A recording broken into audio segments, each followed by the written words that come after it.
All right, and I'm ready.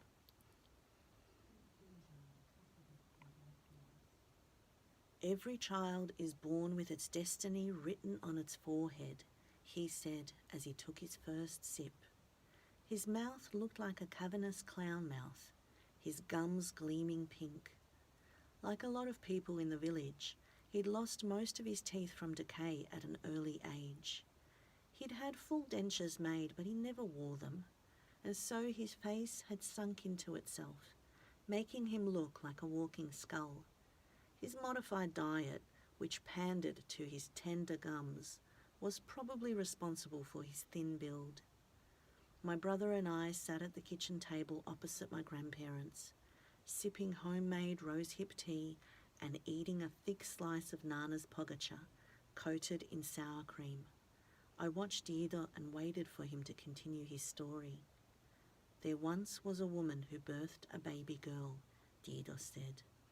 The woman was very poor, and she cursed her fate that she had a child she could not provide for. He slurped another sip of coffee, while I swallowed the pogacha that had been sitting in my mouth. She was going to be a prostitute, Nana said. Zavežistada, Dido snapped, telling the old woman to shut up. He did not appreciate anyone interfering during his sermons.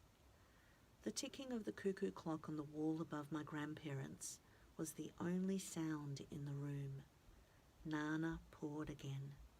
Even though she was physically dwarfed by my grandfather, she had learnt to remain silent when he spoke. It was written on the baby's forehead that she would provide for her mother by being a prostitute, Dido continued. The mother was determined that she would not meet this fate and be shamed by her daughter, and so she slit the baby's throat. Dramatically, he demonstrated a slashing motion with his hand. I blinked, horrified and riveted. The child was buried in the cemetery, and her mother visited her grave every day.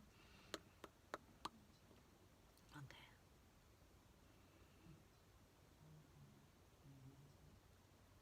The child was buried in the cemetery, and her mother visited her grave every day. Unknown to the woman, some coffee beans had been mixed with the earth of her daughter's grave, and a coffee plant grew.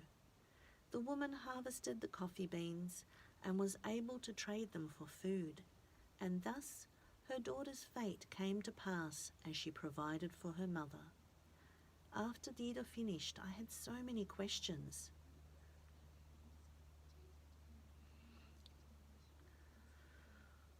Flat.